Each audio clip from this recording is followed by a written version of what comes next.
The percent equation part 2. Of the 350 females that were surveyed for a study, 238 females were married. Find the percent of females that were married. We're going to use the percent equation to solve this problem. We're asked to find the percent, so we need to identify the base and the amount in this problem.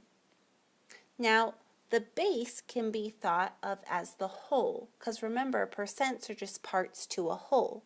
So we can think of the base as the total number of people in the study, or females in the study, and then the amount is the part to our base. So the amount would be the females that were married. So that means that the amount, which is our part to our whole, is 238, and then our base is 350. We'll take those values and substitute them into the formula. So I have percent times 350 equals 238. Now to get the percent by itself, I need to divide both sides by 350. These will cancel on the left side, so the percent is equal to 238 divided by 350. When you do this on your calculator, you'll get 0.68. But remember, we're asked to find a percentage, and this is a decimal. So to convert the decimal to a percent, we'll just multiply that by 100. So our final answer is 68%.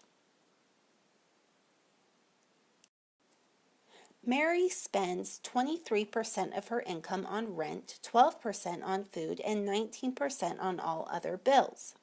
If the balance after all expenses are paid is $400, what are her monthly earnings? For this problem, the percentages represent Mary's bills. And then the problem says that after those bills are paid, she has $400 remaining.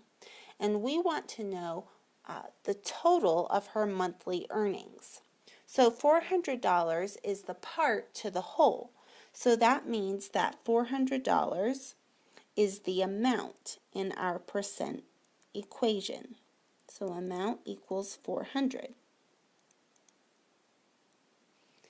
And we want to find the base because that's going to be her monthly earnings.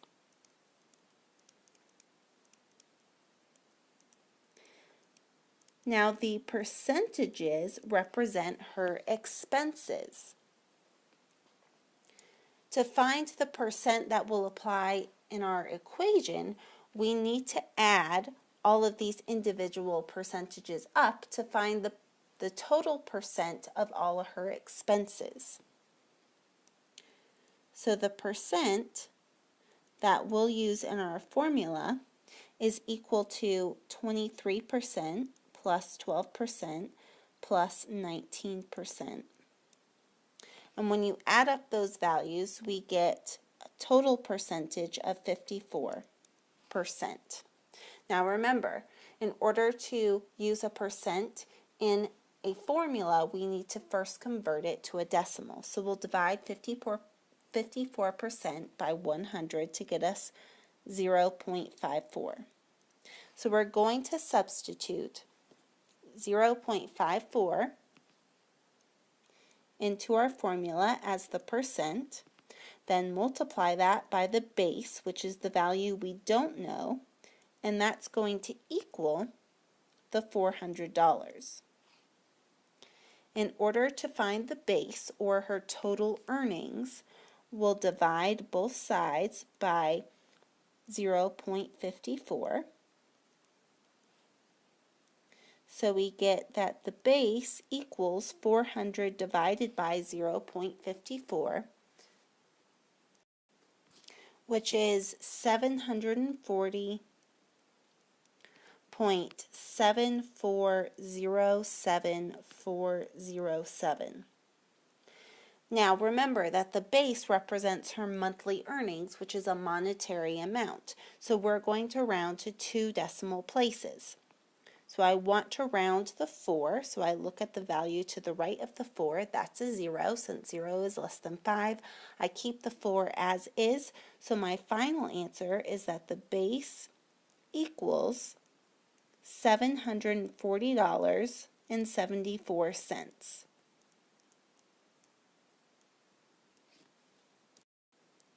Jim employs 452 employees. With recent analysis, he decides to lay off 80 employees. Find the percent of employees that will be laid off. Round to 2 decimal places. We can use the percent equation again, which is percent times the base equals the amount. Now, Jim employs 452 employees. This is our whole, so this is going to be our base.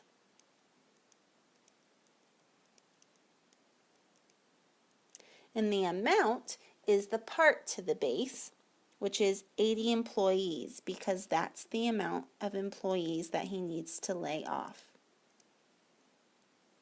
And we're asked to find the percent. So we can go ahead and substitute these values into the equation to solve for the percent. So percent times 452 equals 80. We'll divide both sides by 452 to get the percent by itself. So we have the percent equals 80 divided by 452. And when you do that on the calculator, you get 0.1769911,504. And since we're looking for a percent, we can multiply by 100. So we get 17.69911,504%. And our problem tells us to round to 2 decimal places. So we'll look at the 9, and then we'll look at the value to the right of the 9, which is also a 9. So since 9 is greater than 5, I am going to round this 9 up to a 10, so that makes the 6 a 7 in this case. So my rounded percentage is 17.7%, or 17.70%.